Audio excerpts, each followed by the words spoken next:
Previously on Alan Wake, Alice has been kidnapped. Alan, please help me. Alice? You'll do exactly what I say if you ever want to see your wife again. I can't tell anyone except my agent Barry. Damn it, Barry, they'll kill her! You're my best friend, and I'm worried that you're not right in the head. The ransom is a manuscript I supposedly wrote that's coming true before my eyes. It happened just the way it was on that page. So dark. I have found only a few scattered pages. I want the entire manuscript. The deadline is in 2 days. I found Mr. Wake's pages. Good girl. How the hell did she get her hands on the manuscript anyway? I don't know. She's resourceful. I told you were too hard on her. Listen, I found out all sorts of interesting stuff while I was digging around. Yeah. Mr. Wake, it's Sheriff Breaker. We have an FBI agent here, Agent Nightingale. FBI? He's anxious to see you. You'd better come to the station. Okay, I'll be right over, Sheriff. Let's make this quick, huh? Help you folks? Name's Randolph. I'm the manager. We're looking for Rose. Works as a waitress down at the diner. Rose, sure. Nice girl. Who wants to know? I'm Alan Wake.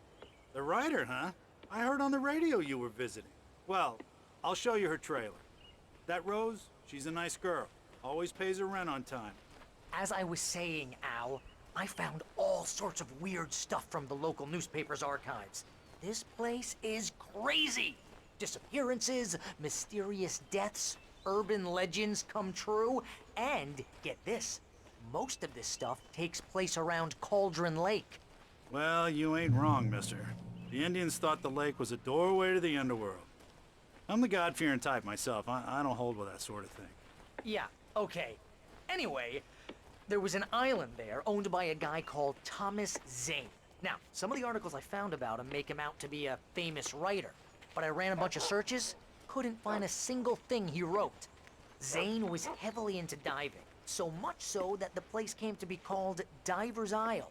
But the volcano under the lake erupted in 1970, and Zane went down with the island. Yeah, how about that? It was there in the morning, as if it had fallen from the sky. But it would take a tornado to lift something like that. We're damn lucky it didn't crush any of the trailers.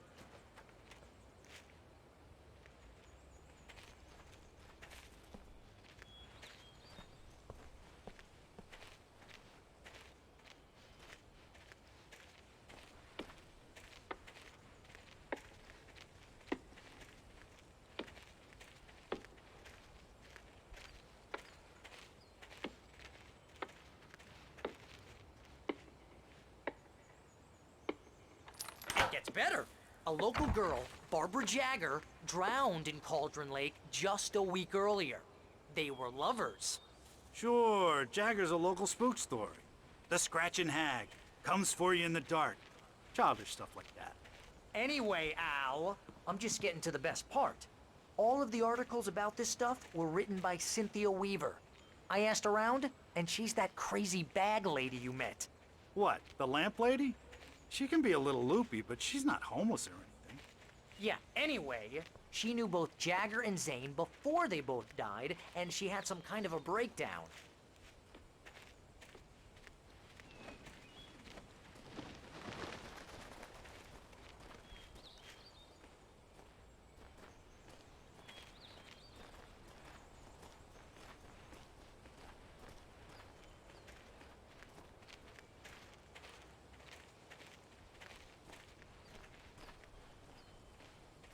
Well, mister, this here's Rose's trailer. You mind me asking what you want with her? We're just here to talk to her, pal.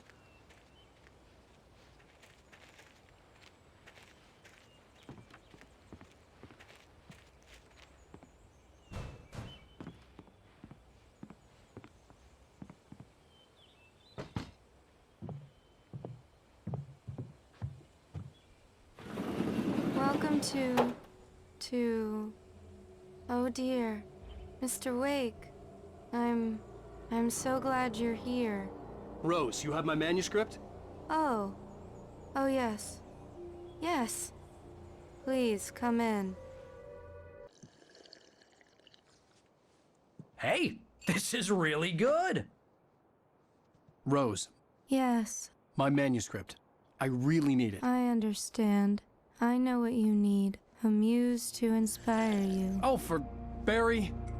She doesn't have anything. Yeah, hey, Al? Al, what's... Oh... Barry! What? What?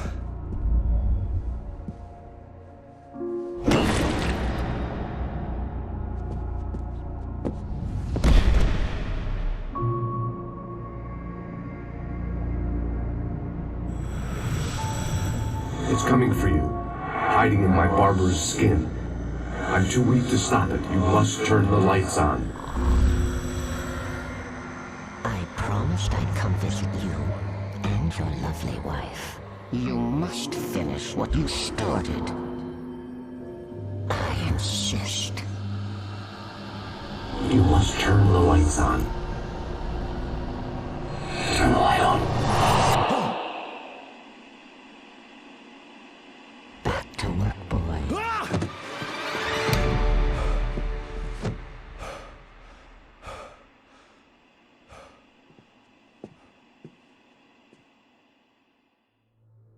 I felt nauseous, hungover. Only anger kept me going. I can't tell reality from dream anymore, but it seems I have an imaginary editor to help me. She's an old woman in a funeral dress. I call her Barbara Jagger. She's very strict. I'm writing faster and faster. My manuscript is being heavily revised. The edits are getting very aggressive, and each day there's less of me and more of her. I hate it, but I know she's right. She promises me I can save Alice this way. She knows more of this than I do. About the complex incantation I'm attempting. About this place. She's worked with another writer under similar circumstances, Thomas Zane. The genre of the story seems to be shifting. It's turning into a horror story. I'm getting close. I can feel it.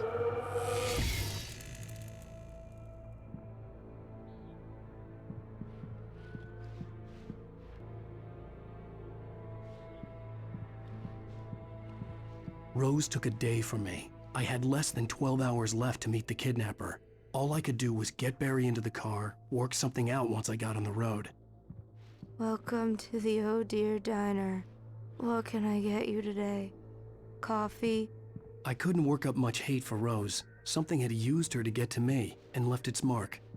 First refill is free. Milk and sugar on the counter there.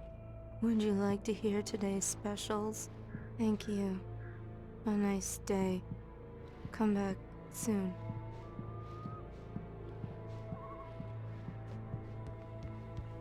My gun and flashlight were gone.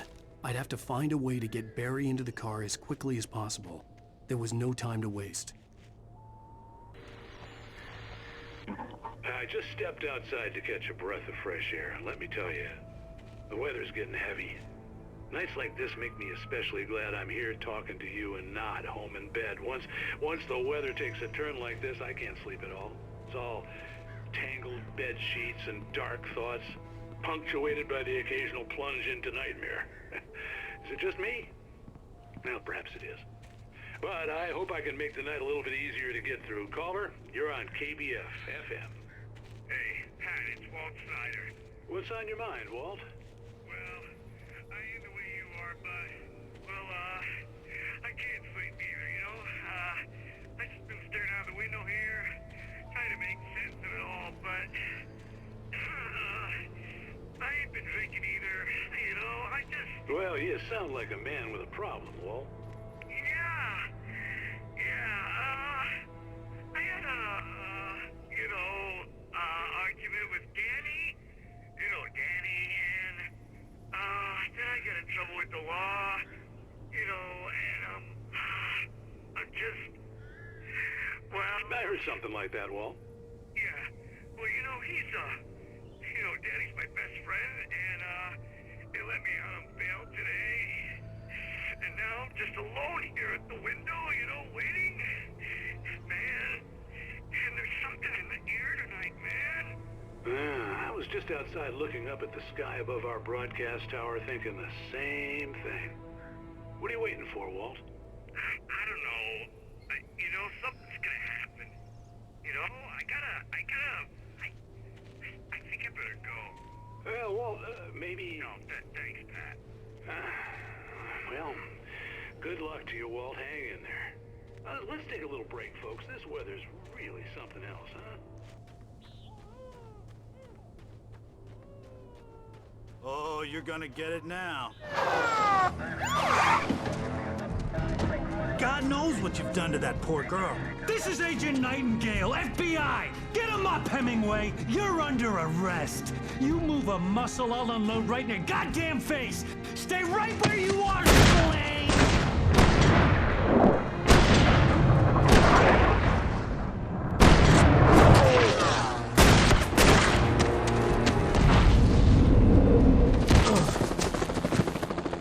What are? I'm standing right here, you goddamn maniac!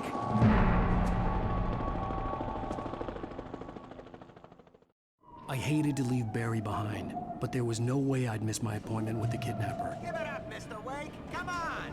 Take it easy on him. Get after him! Don't let him get away! Move it! Move it! Move it! I'll have you shot if you let him get away!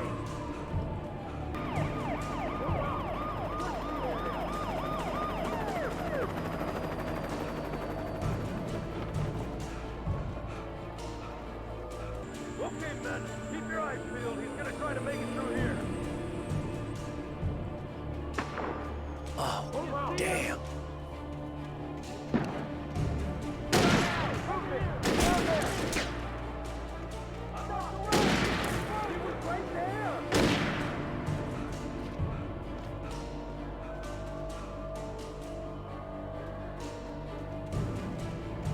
God damn it! Where'd he go? Slipped away. Keep an eye out.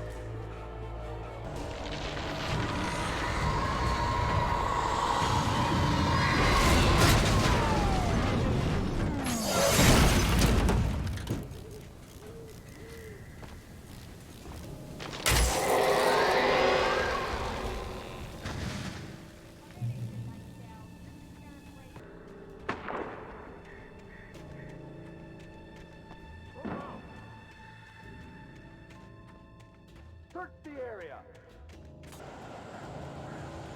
This way. Over here.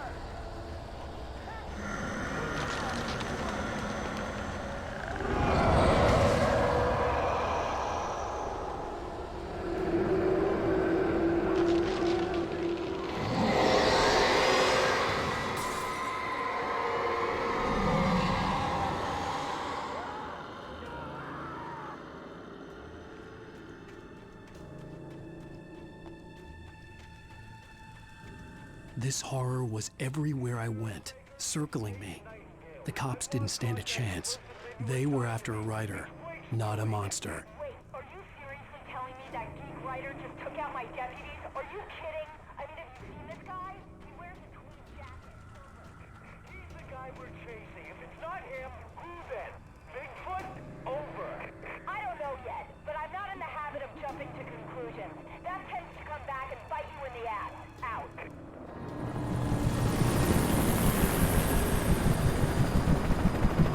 You on the ground. Hold it right there. There's nowhere to run. Freeze!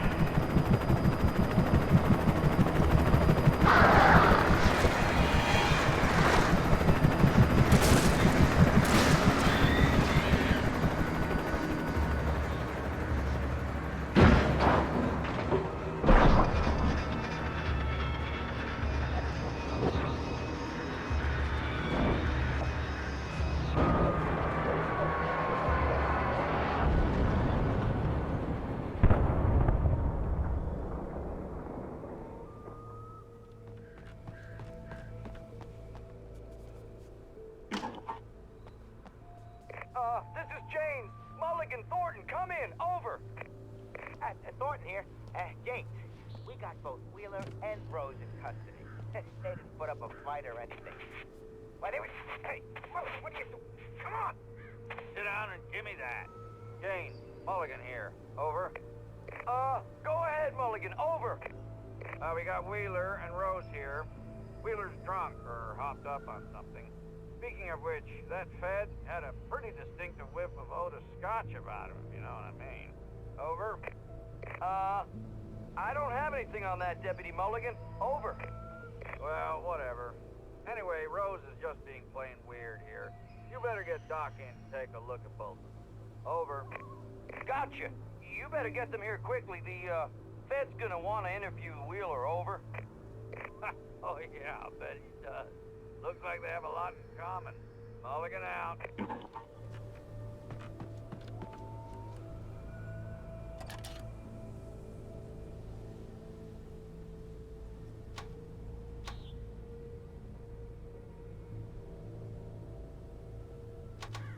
I could see the lights of the radio station in the distance. I imagined that the broadcast tower in the distance was part of the local radio station. Maine seemed like a decent guy. Perhaps he could give me directions to the coal mine.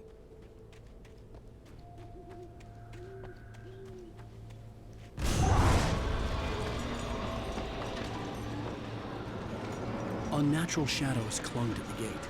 The darkness that was after me was trying to stop me. I wouldn't get through without running.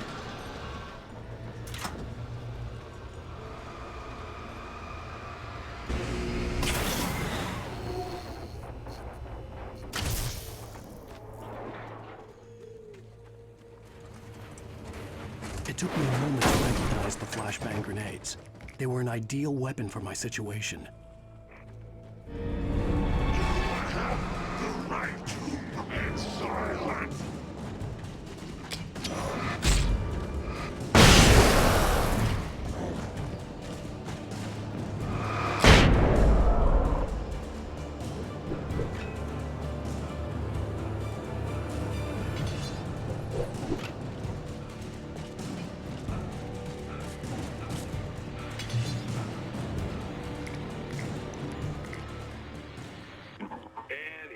Call. You're on KBFFM with Pat Maine. It's Milt Peabody, Pat. What's on your mind, Milt? Well, I live near the trailer park, Pat, and there's a big ruckus going on over there. Well, that's just up the road from me, too. What's going on, do you know? I don't know, but there's a bunch of police cars there, lots of sirens, a helicopter buzzing around, and I think I heard some gunshots. Gunshots? Yes, sir, like from a pistol. So can you find out what's going on? Because it's just next door and they're popping off guns there. They're still shooting?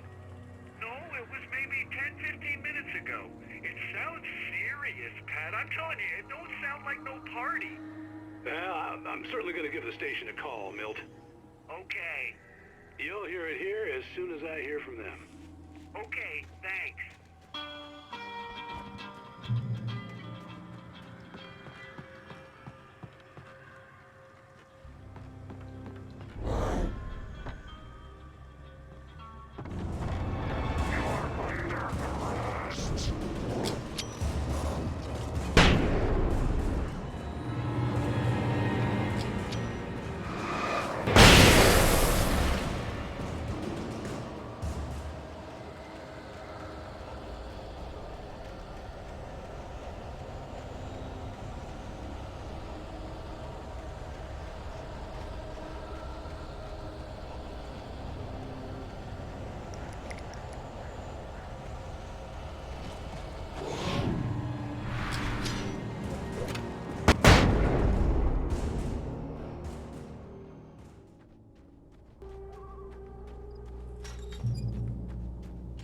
I hope Maine could lend me a car to get to the coal mine.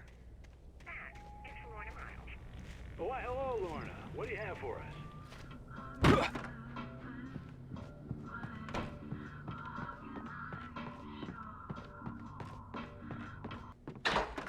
Come on in, Mr. Wake. Oh, I'm so glad you could find the time to do this, Mr. Wake. Nowhere to run now, Dan Brown. You back away from me. Don't hurt her. Whoa. Everyone calm down. Put the gun down. We're all friends here, right? Cool your jets, Nightingale. We got him. What the hell's the matter with you? There's a civilian in there.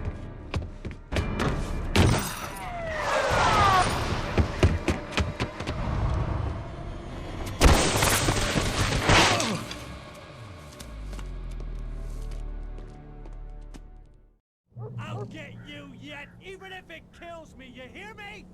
You hear me, H.P. Lovecraft? I had fallen off so many cliffs it was ridiculous. That's what you get for naming a book The Sudden Stop. It was probably good I hadn't had the chance to tell Maine where I was going. I'd have to lose the cops and find my own way to the mine.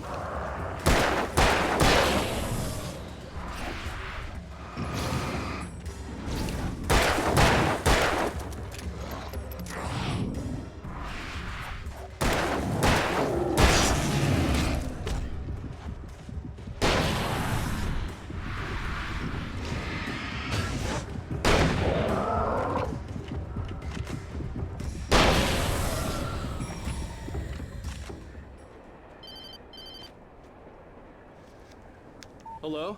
The most stubborn man I've ever met. Alice? Alice? Alan. Alan. I'm so afraid. He keeps me in the dark. Please help me.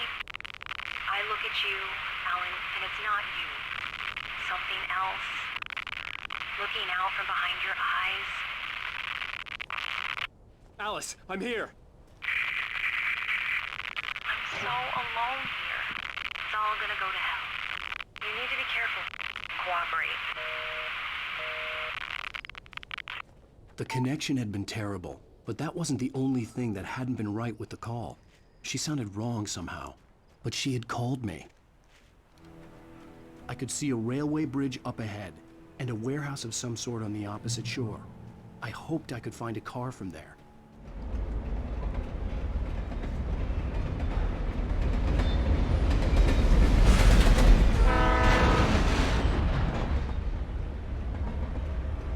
The darkness that was pursuing me was growing stronger, and it was taking over everything in its path.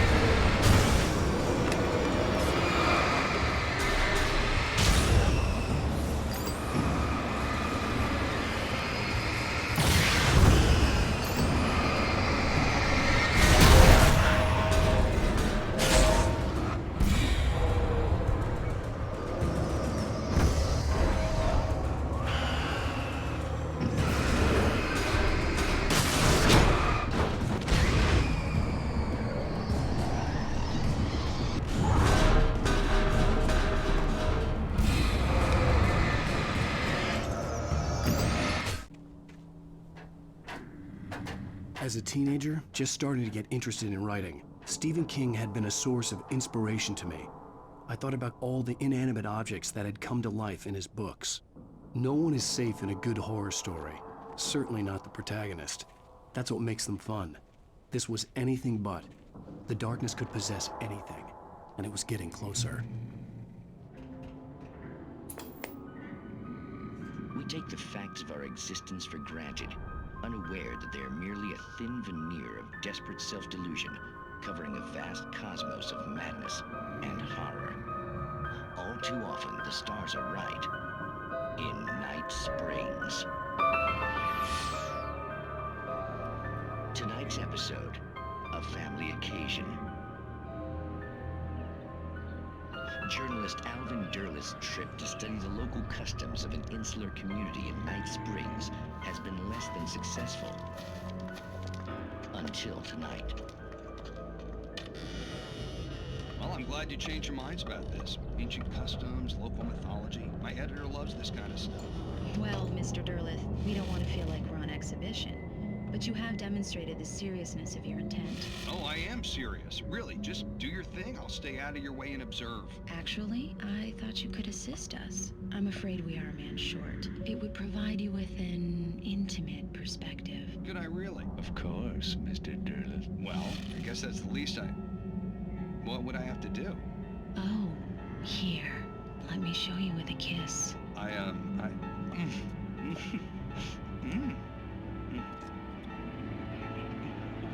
What did you...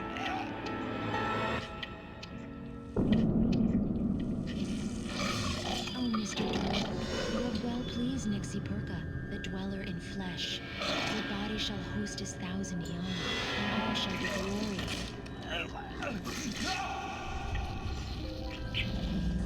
Shh, darling, be calm. Shh.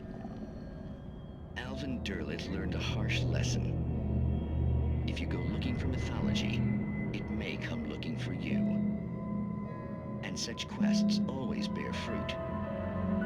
In Night Springs.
Never been this glad to see the sunrise.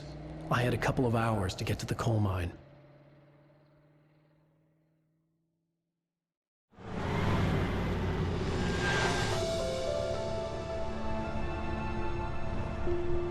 The coal mine wasn't far now.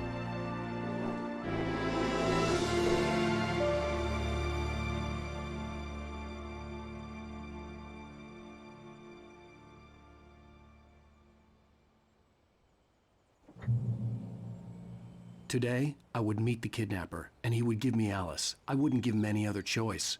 A drowning man will clutch at a straw.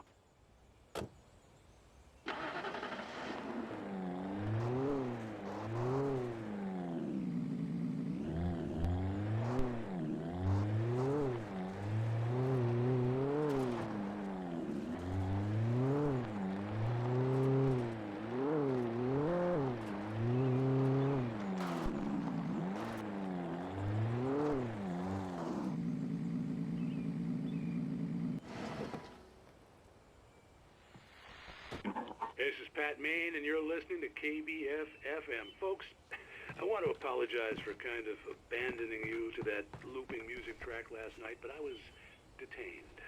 You see, I encountered a big-shot G-man with an itchy trigger finger who could use a lesson in manners and a boot in the ass. Not necessarily in that order, either.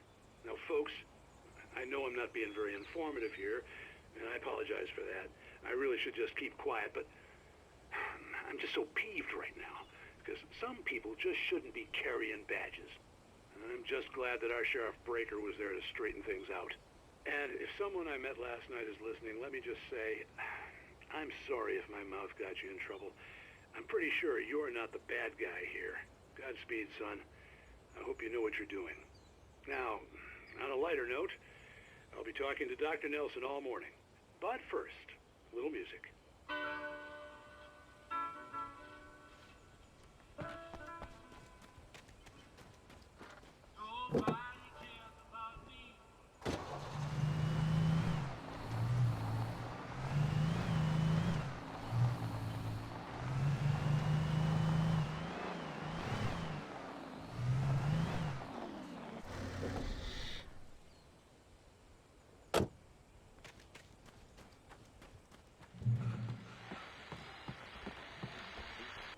Welcome back to KBF-FM. Hope you enjoyed that tune. Now, Doc, you were talking about life and finding that special someone, that soulmate. Well, you were talking about that. I was saying I don't buy it. Well, see, to me, that's strange, because I always pegged you as a hopeless romantic. You got me there, Pat. But I think love's where you look for it. And you need to do a lot of looking, sure. But the idea that there's that one special person out there for you, and if you miss that chance, it's gone forever and you're forever incomplete. I mean, isn't that depressing? Or, heck, childish even? Hey, there's plenty of fish in the sea. And apparently a fisherman has a fishing analogy for everything, but what you're saying, isn't that a little harsh? Well, no. What I am saying is that your potential for finding that connection isn't limited to what's essentially a chance encounter. How is that harsh? Yeah, well, I guess that's a nice thought, but let me say something personal here. Okay. Now, well, I don't disagree with you exactly, but I can't really fit that together with what I feel, what I felt for someone, because she was the one. She was. And I let her drift away from me. Maybe I didn't put in the work, I don't know, but, well, since then, and it was a long time ago, but since then, there hasn't been anyone, not like her. And I'm not saying I dwell on her or haven't moved on. I like my life. I'm not living in the past, but I do miss the way she completed me. You can't argue with the heart, Pat. I'm sorry, folks. I had kind of a scary experience last night, and let's just say it's shaken a few things loose.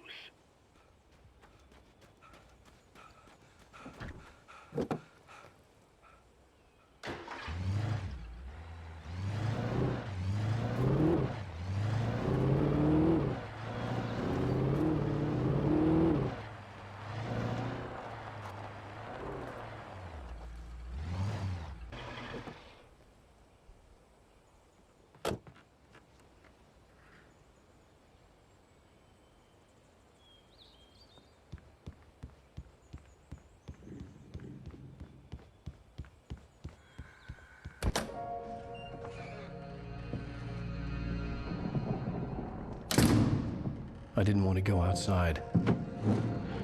Cops had to be looking for me. The noon sun turned the place into a sauna. The day dragged on.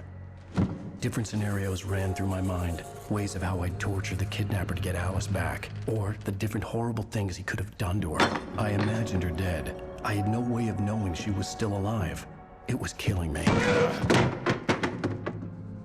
I was running on blind hope. It was all a waste of time. The bastard never showed up.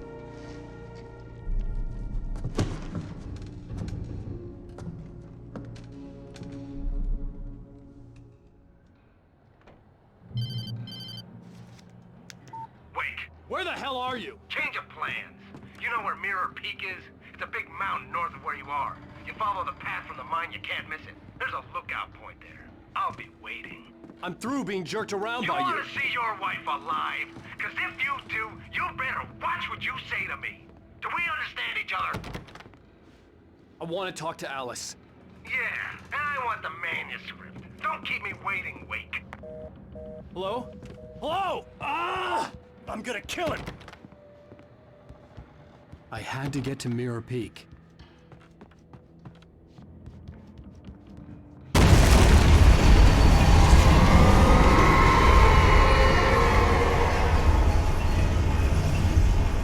It was close.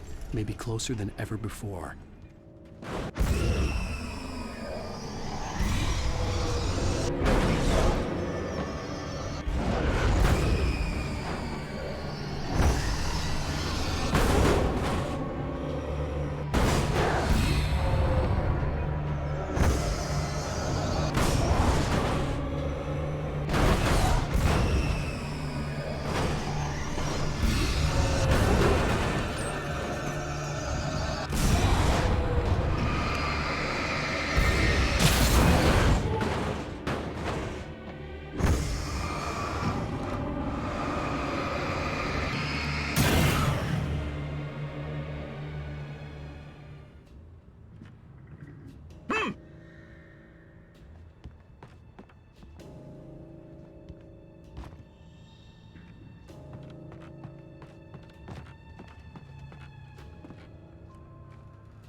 The only way to reach the hillside ahead was to go through the building. I had to find a way to avoid electrocution.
The dark presence was moving ahead of me in the same direction I was going. A cold feeling settled itself in the pit of my stomach.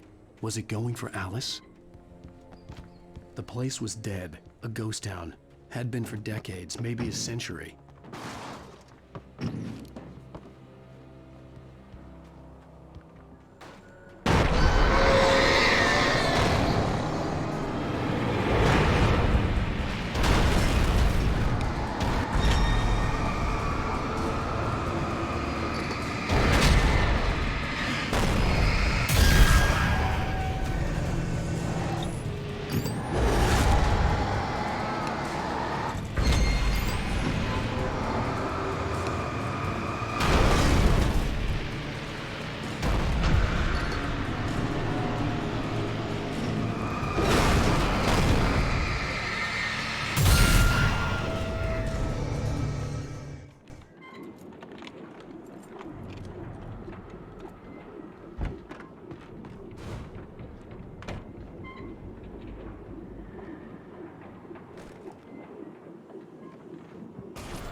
Anything outside of writing is a struggle. I feel ill. I managed to make my way downstairs. There's a shoebox filled with books and papers by Thomas Zane. It's very hard to focus, but I managed to read some of it. He's a poet, and a good one.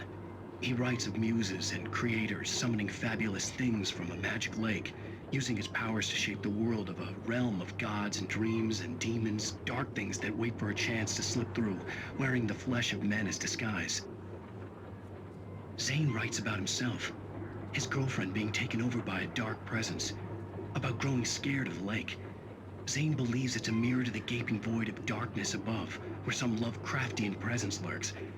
I crawl back upstairs. I'll borrow these things for my story. They ring true.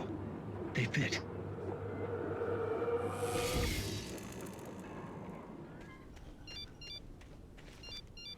The kidnapper had sent me a text. The message was full of spelling errors and insults. It was telling me to hurry up.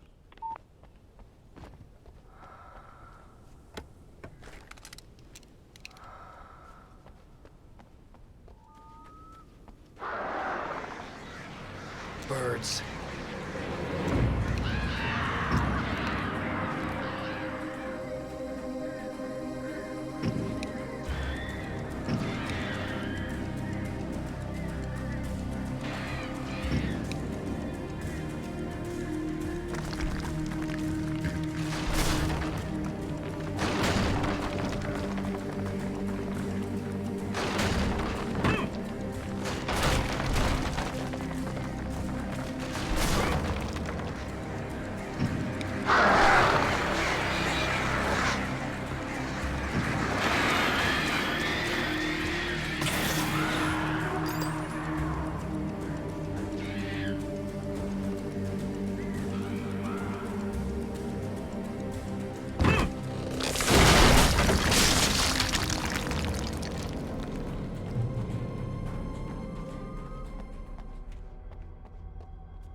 Alice? Alice!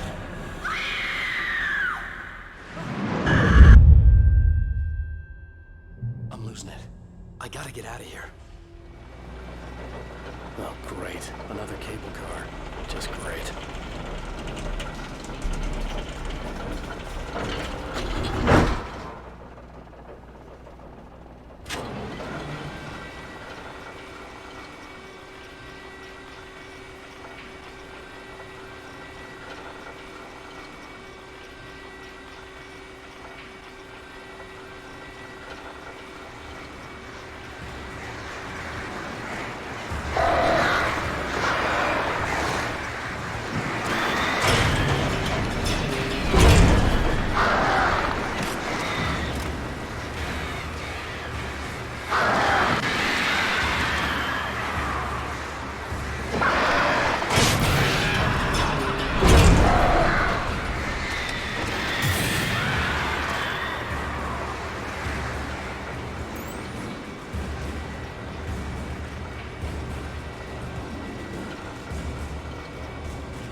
I could see Cauldron Lake. I thought I could make out the spot where the island and the cabin had been. There was a light near it. It had to be a boat. I was close now. I had to get there fast. I dreaded what I would find.